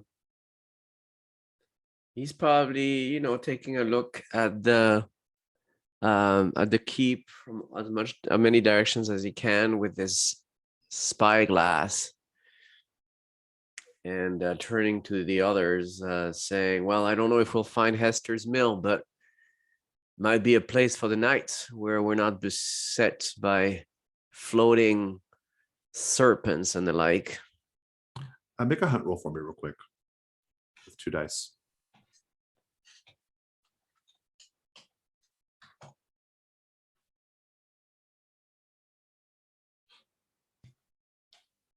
Did you just roll a 1 and a 1? I just did, yeah. So I lose all my tokens, right? This is the most unfortunate outcome. Yes, you lose all of your tokens. So go ahead and clear those out. And the situation is quite bad. as Cassian is making this speech, you all become aware of an ambush. 5 creatures rising up out of the tall grass, encircling you. They are, let's describe them, loping, emaciated humanoids with rows of razor-sharp teeth, claw-like hands and feet, eyes that glow yellow, and they stink of the grave. One of them is cracking a bone between its teeth with some measure of delight. All of them are reared back, ready to lunge. And they make clicking vocalizations to each other, like velociraptors kind of, or similar creatures, like a... This is a combat. The way the combat roll works is this. You first say how your character is vulnerable, and then you roll weak to get what is called your weak point. This is the number you hate. So let's do that first. I'll let you start, Cassian. How are you vulnerable? Cassian's vulnerable because he's looking into his hourglass, and so it probably takes one of the other two to call his attention to even realize that one of those creatures just erupted an arm's length from him. Bonnie, how are you vulnerable? And go ahead and roll your weak point, please. Roll just weak. Bonnie is vulnerable because of Mavis. She protects Mavis. She can pick Mavis up. Mavis is not that big, but she's very heavy. And Mavis is extremely stubborn and refuses to back down from a fight. So her vulnerability is that she will put herself in danger to protect Mavis. Very good. Roll weak point. And just so people watching the video know, Cassian got a 3, so that's the bad number for you, Cassian. 6 is Bonnie's. That is the worst of the weak points. And Obeha, how are you vulnerable? Nothing I have is really meant to be a fight unless I'm trying to survive. Everything I have is defensive, hidden away. I may try to flee this fight if I feel it goes poorly enough. We shall see. What's your weak point? 5, also not great. Okay, so here's how this works. The first combat round is going to be a number of combat dice equal to the number of players, which is 3, or a number of characters in the combat. And so we'll roll combat 3, and we look at the 2 highest. And if the 2 highest equal or exceed the endurance of the encounter, which is 10, by the way, then you succeed and you defeat all the creatures. If not, we go to a second round. If any of the numbers come up a weak point, that person also takes a ruin. If 2 of them come up, then you take 2 ruin, and so forth. But an armor will block all ruin on 1 roll. So let us do the combat now. Since you lost all your tokens, I'll let you do the honors, Cassian. Roll a combat 3, please. Combat 3. I got a 5, a 4, and a 2. The 5 is no good. That means that Obeha is going to take a hit, and you also, the endurance, you've only got 9, so that's not enough to defeat the creatures, but we nevertheless narrate the combat. So we'll start with Obeha. Obeha, you can account for the ruin as well, or if you're marking armor, you can account for that. But just go ahead and just describe the first part of the combat, what's happening here. I imagine that Obeha is sees these creatures, and like the creature is crawling out of the underbrush and then lunges for, and I push Cassian out of the way because he's not paying attention, and I get this sort of snapping and clawing at my face as like I'm tackled to the ground by this creature. Fabulous. Cassian, you were just pushed out of the way. You see all these creatures clicking and snarling. And what do? Or just keep the combat going? Describe it. Well, I whip out my dagger and looking for a way out of that engagement to run off. I try to swipe the dagger at one of them to keep it at bay. Fabulous. And Bonnie, give us the next bit of narration.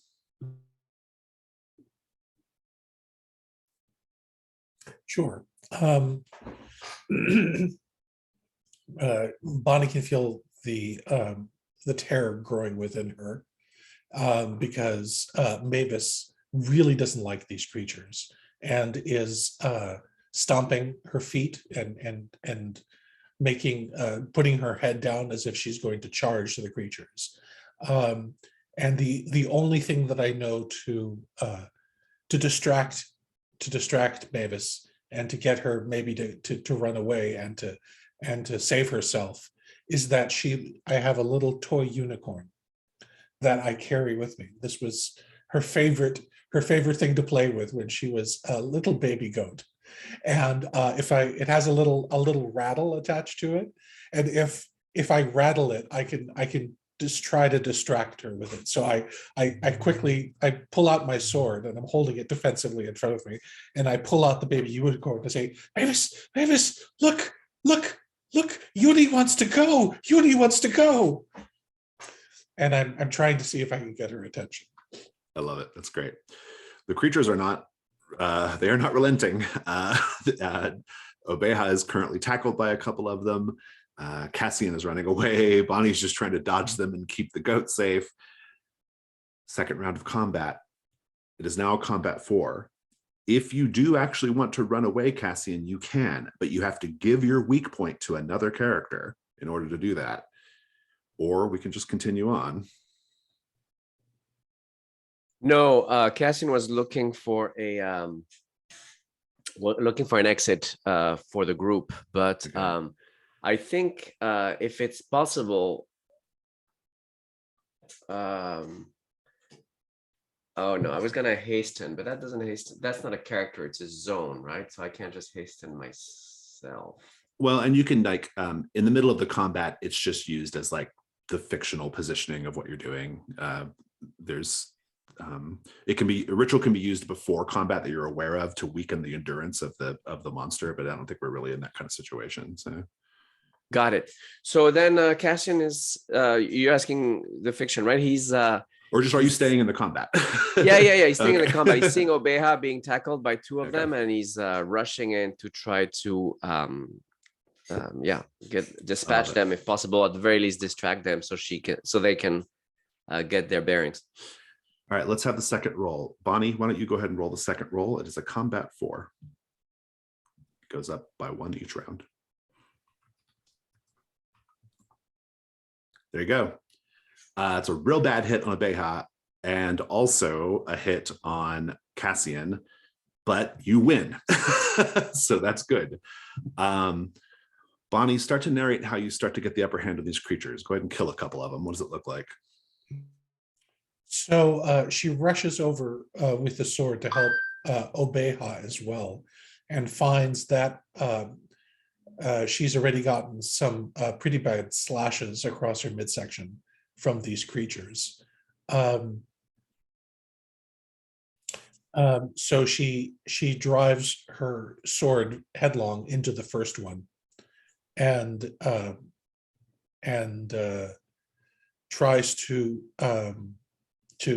kick it away from Obeha, just with her boot, just stabs it and then tries to kick it away because she's pretty sure that just simply stabbing it will not be enough. I love it. Cassian, go ahead and take 1 or 2 of them out. What does it look like? It looks like planting Cassian's dagger in the putrid back of one of the ones that is leaning onto Obeha. Unfortunately, the other one reaches for Cassian with its elongated claws and rips through the brigandine, making his armor unusable.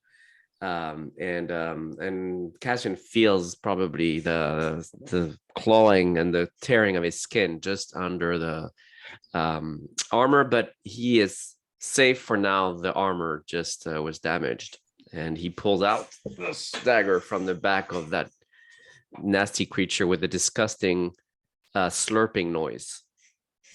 Fantastic. And Obeha, finish up the fight.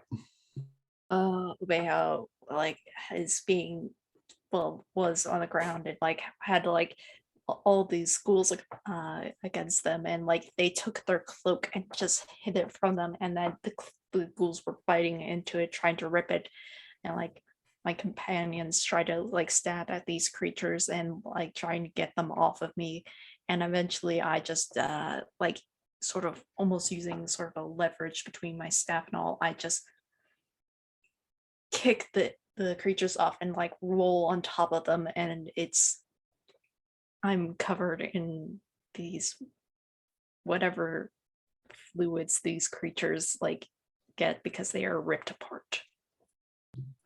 Very good. So I take it you were marking your armor to avoid those Yes. 2 hits. Yeah, You or don't want else to I just take would 2 die. ruin. Yeah, I would have been like, if I took 2 ruin, I would be at 7 ruin. Very good. All right, the combat's over. Obeha, you can have the honor of rolling gold because you can actually scavenge body parts from these creatures and sell them. It's going to be a gold 10. Okay, on a gold 10, you get 2 golds worth of recoverable scavenged parts.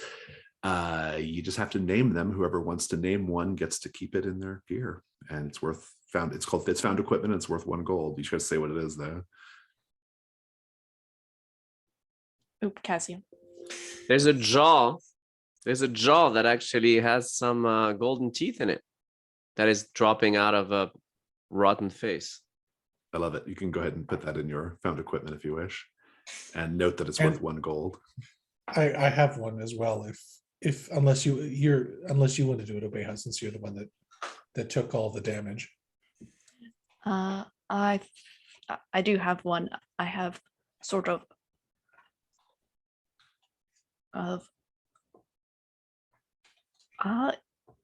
it's sort of the eyes of it. They're in the alchemical world. These are called grapes, and yeah, they are worth a bunch from unique creatures.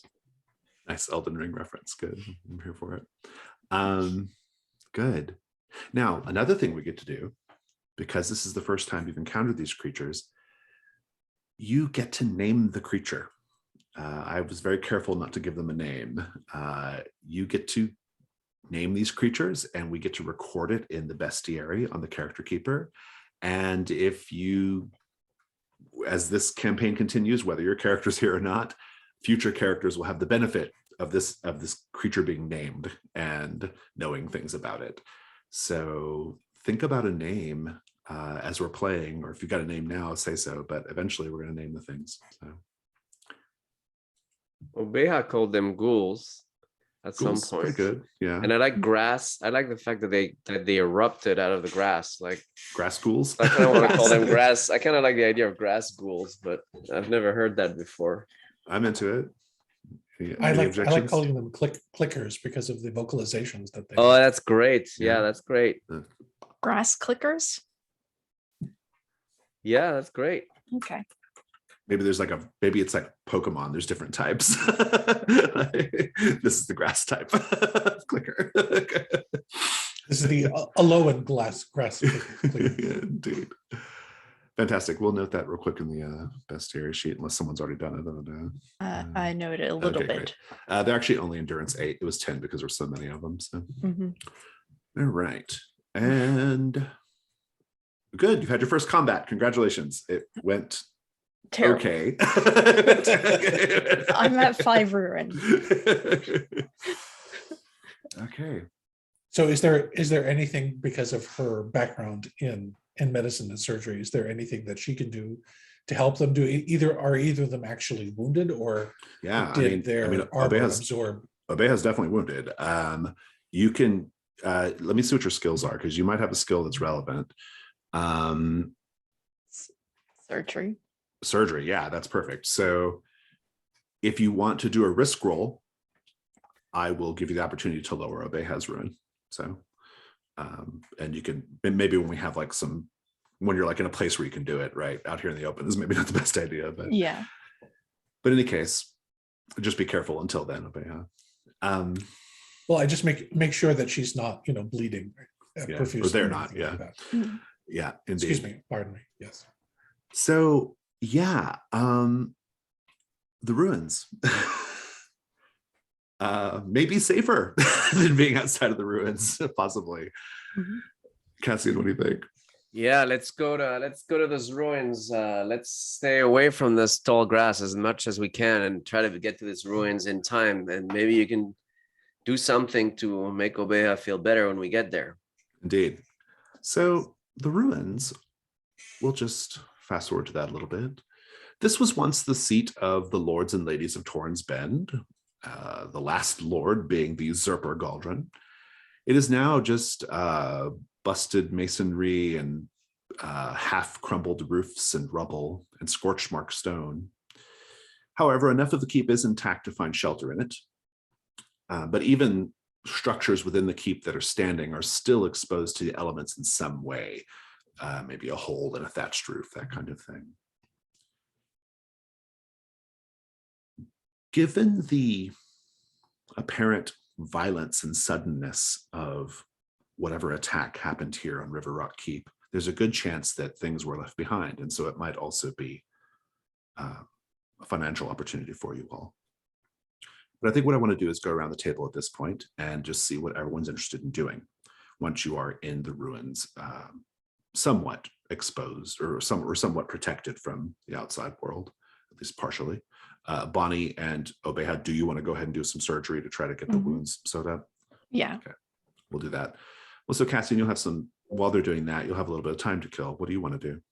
Cassian's gonna walk around the ground trying to find the highest point possible. He's got a grappling hook and a rope, and the goal, as per I think Obeha's idea, is to just get as high as possible, and with Cassian's spyglass, figure out if he can find the path to Hester's mill. I love it. Make a hunt roll with 2 dice.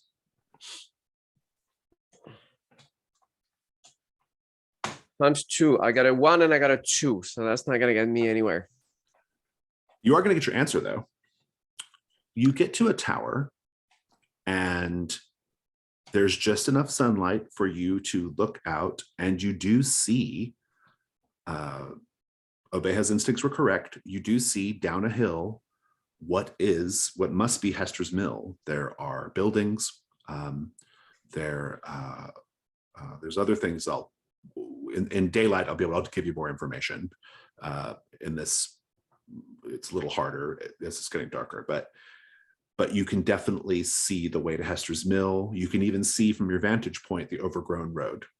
And so the set goal is accomplished. You have found the road to Hester's mill. Congratulations. Unfortunately, you encounter something terrible. And that terrible thing is this. There's someone else down there.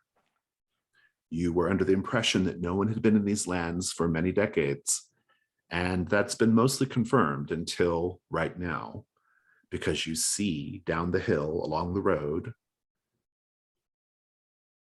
a campfire and smoke rising up from it. Someone is down there. But in any case, let's go over to this surgery roll. I will let you reduce Obeha's ruin by 1 if you succeed at the surgery. Chaotic, Benoit, any ideas of what could go wrong here if Bonnie's skills are not as good as one hoped? Or if just it gets disrupted in some way, I suppose.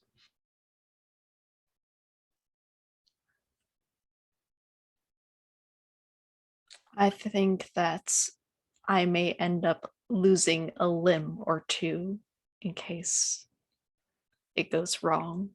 Like infection set in or something, right? Mhm. Yeah. That would be bad. I don't have anything to add like that. I mean, Bonnie could hurt herself potentially if there's a scalpel or something involved, or infect herself. Yeah, it's not exactly a Clean. clean environment, right? Yes.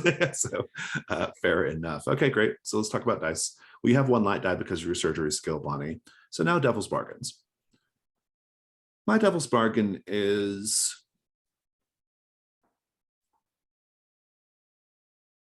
no matter what, you were going to have to move on in the dark because something makes the keep unsafe. Could a devil bargain be that Bonnie realizes she needs to use the Dracul carrots? Oh Would that yeah, be a- that's really good. Yeah, I like that actually. Yeah. And it's nighttime, so they're not poisonous at night.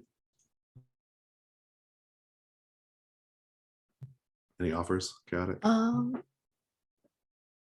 No matter what, you'll realize something about Obeha's own like physiology that you rather didn't know.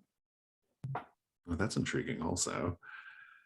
Okay, if you take one of those deals, you've got 2 light dice, Bonnie. I don't think you're taking a dark die because you're not really the one in danger. So it would just be 2 light. But do you want to accept one of those? You're like chaotics. Okay, sounds good. You've got 2 light dice. Go ahead and roll risk 2.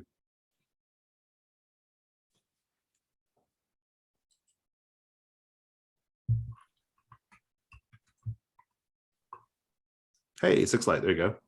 Doesn't get any better than that. First of all, Bonnie, describe the successful surgery.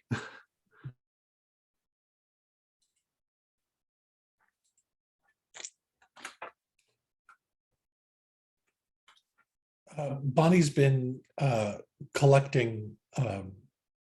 She had run out of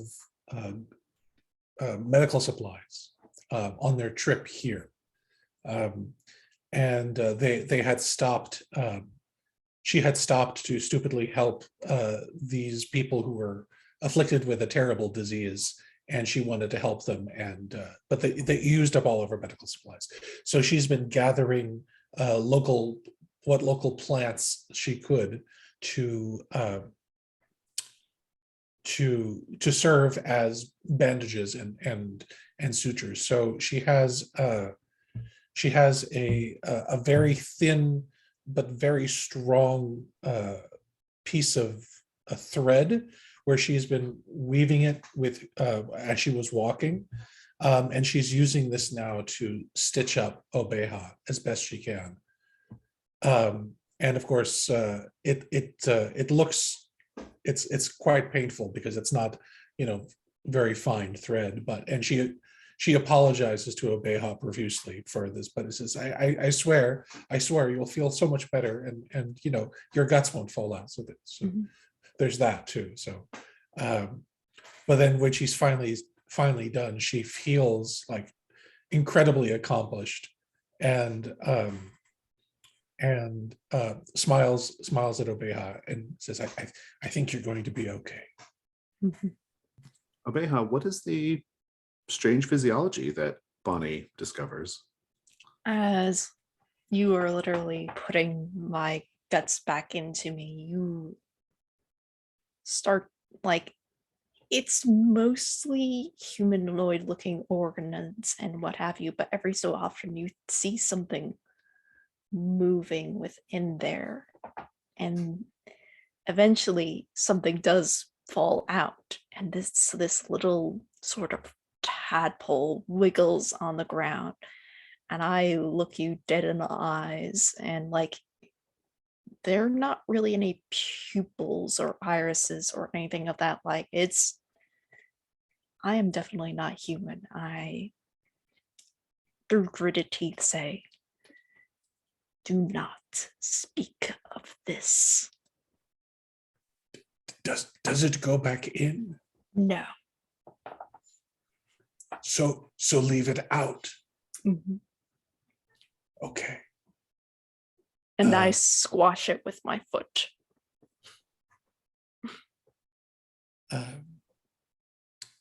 Bonnie will once she's finished, smile in a slightly strained fashion to Obeha, and then go outside for a breath of air to recover. Fantastic. I think Okay. Bonnie Very runs good. into Cassian coming down from the ruined tower and says, "Leave what out?" Well, I found the path to Hester's mill. The goat. The goat needs to be left out. What's the story with you? She enjoys these berries very much that grow here. What's the story with you and that goat, Bonnie? I mean, it's cute and all, and I'm sure the milk is good, but it seems kind of risky to bring it on this expedition. Cassian, have you ever loved anything? All right, let's focus on the task at hand, says Cassian. That sounds like a great idea.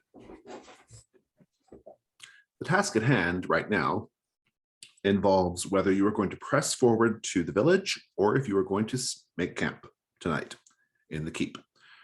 The keep is probably the safest place, or at least the most defensible place if you are going to make camp, given what we know about outside of the keep. Yeah, now might be as good a a time as any to mention also that we're not alone. There was a fire on the way between us and Hester's mill, I think, somewhere in the wilderness. Indeed. So, what do we all think? Pressing forward or making camp? I think I would vote for making camp, probably. I don't know what the two of you think. Yeah, Obeha would be for making camp because literally they just got sewn up not too long ago. So Yeah. Bonnie agrees. I agree that that making camp would be a good idea, at least until we've had a chance to figure out who that is around the fire. But she will be a bit not as friendly as she has been in the past, and kind of keeps an eye on Obeha, and doesn't. If she beds down, she does not bed down in the immediate vicinity of Obeha. Very good. Interesting. I would recommend we not make a fire, says Cassian, and he's oblivious, of course, and like he's sitting right next to Obeha and like exchanging his water skin with them and so on. And he seems to be, even though he doesn't let it on, he's kind of disturbed by Bonnie's question. Bonnie will also then start milking Mavis because she needs to be milked. And, Scene's getting so weird. I love it. we'll offer goat milk to warm goat milk to anyone who's interested. So she becomes uncomfortable if I don't milk her. I'm sorry. Very good. And Cassian, if he gets a chance, he's gonna train his spyglass on where he saw the smoke before as the light falls, to see the fire and to see if he can make any shadows moving in front of it, or trying to get a sense of the size and type of the party that we're looking at. Maybe, do you want to take first watch? Then you can be doing that while you're on watch. Sure. Okay. So Cassian's on first watch while the two of you are sleeping, theoretically sleeping at least. Make the hunt roll, Cassian, with 2 dice.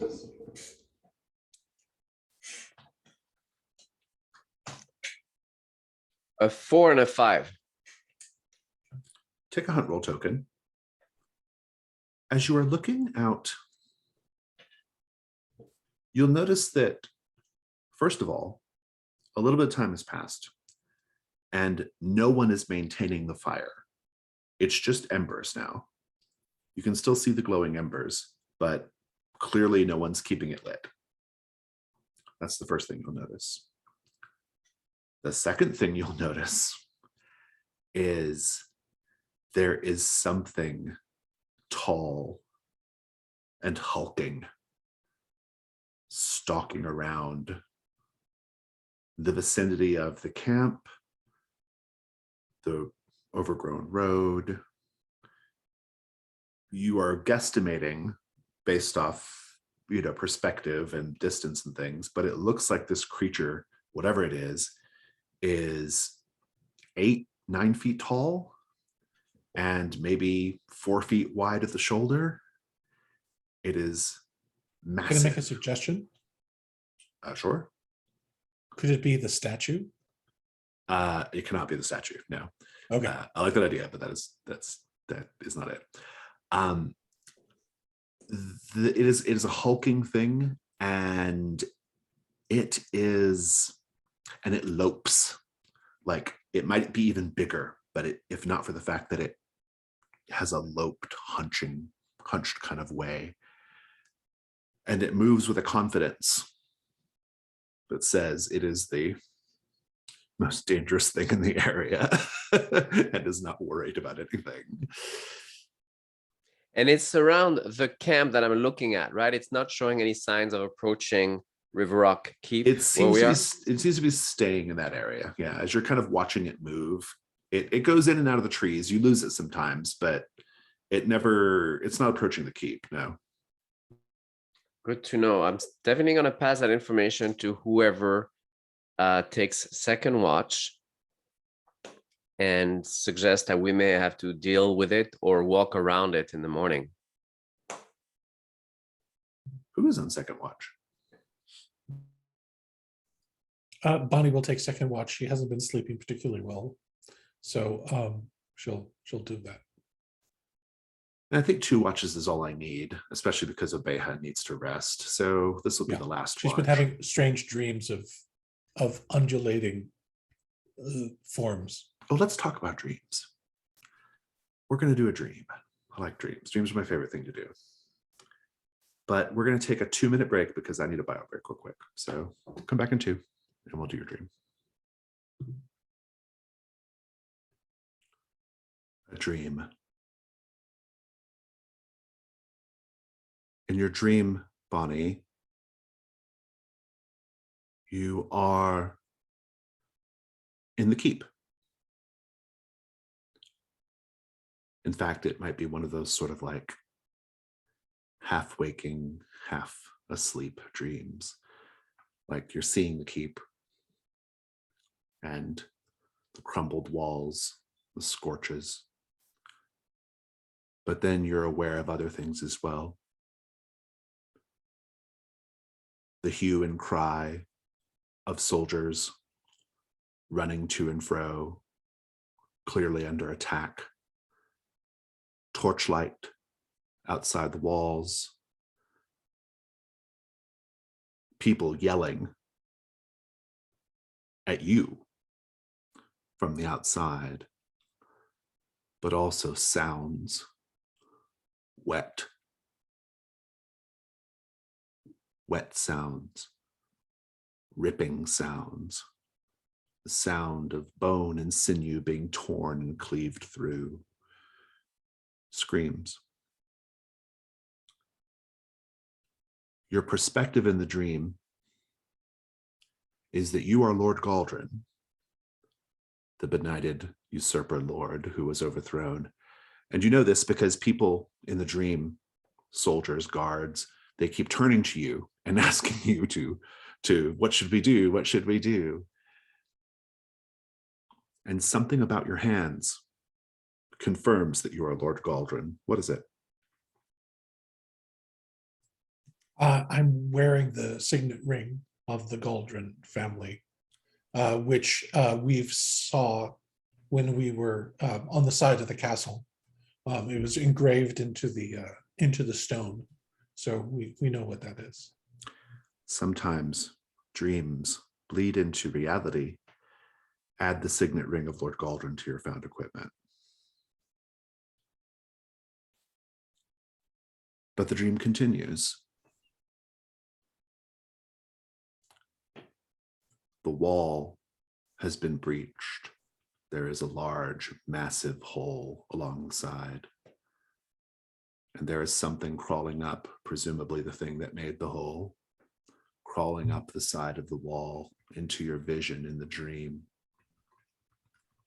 It is a giant crow-like creature, surrounded by dozens of smaller crow-like creatures, and all of them in a writhing nest of black tentacles. And this nest of black tentacles is what propels the creature over the wall. They slap the sides of the wall and lift the creature up. The large central crow opens its mouth, and instead of cawing or monstrous sounds, you hear the screams of a man. "Oh God, help me! Help me, please! Oh God!" The creature is currently regurgitating one of Lord Galdrin's soldiers. The soldier is being regurgitated. It is the poor soldier's flesh has been half burned away by stomach juices and is just screaming and crying out as he gets vomited by the central crow creature. And the central crow creature vomits the soldier into the mouths of the smaller crow creatures, who tear it apart and feast for sustenance. And the dream ends, so you can begin your watch. And that also ends our session for today. Let us go ahead and do our debrief. Stars and wishes is our debrief procedure. Stars are things that you enjoyed about the session, either scenes or bits of role play, something about the game itself, something I did, something your fellow players did. And you can say as many things as you wish. And wishes are things that you hope to see in this story next week. I'll give you all a moment to think about it. And whoever wants to speak first, go ahead. I have some as well, but I don't like to go first.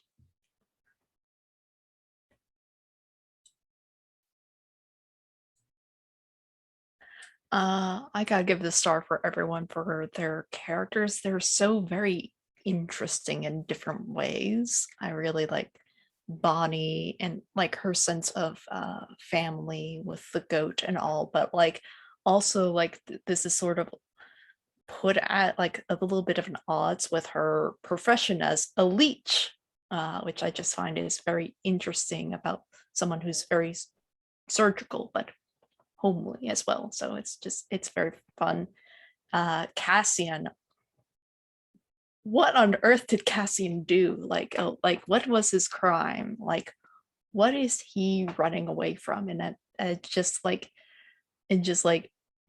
oh, I'm so very excited to find that out.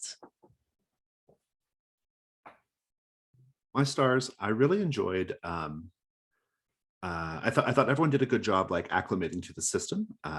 There is a sort of like there's a mastery component to Trophy Gold, especially if you're accustomed to other types of fantasy games. And I think about halfway through, especially, we all kind of really like slipped into it pretty nicely, and we started to get some really good story out of it. The Devil's Bargains were especially nice in terms of driving the story forward. I especially liked the whatever's going on with Obeha's body. It's really good. It implies something really interesting there. Star for the relationship between Bonnie and Mavis. I really enjoyed that. I also star for Cassian. I like when there's one character who's like clearly the treasure hunting scoundrel of the three, right? And it's really fun to like see Cassian like getting in there and doing the treasure hunter activities, you know, so that was fun, and kind of keeping that part of it going. And yeah, my wish, I'm very you know, obviously I want to see I want to know what the scene is post that dream, and then I also want to know more about Cassian's drive. I intentionally did not ask about it just because I think it sounded like a good like mid series drive to talk about. But yeah, that's kind of where I'm at. Yeah, I gotta give a start to the body horror part, because that just made the whole incursion about this now. It's just so captivating. Who's in our midst? Love it. And yeah, I guess the system that I don't know, I feel like the combat ends up being really fascinating. I don't know if that's a star, but that's very interesting and creative, the way it really stays narrative in a way that it doesn't sometimes. And yeah, stars to the other players for the relationship I like, and stars for Jason for the pace. I feel like the pace really lets us breathe and kind of get to know each other and get to know the world in a way that's really comfortable and exciting. And I don't feel like we're playing catch up, I guess. And then Wish, just want, yeah, so many threads that I want to unspool. I'm really excited to find out more about that and to discover also points of connection and tension with the other players. Stars for me, definitely the revelation about Oveja. That was a lot of fun. Also, that star to you, Jason, for that crow creature. That was very, very disturbing. And yeah, yeah, it's been great. And the wishes, maybe if we could figure out a way of tying Oveja's strange physiology into the adventure more clearly, that I think that would be really cool. And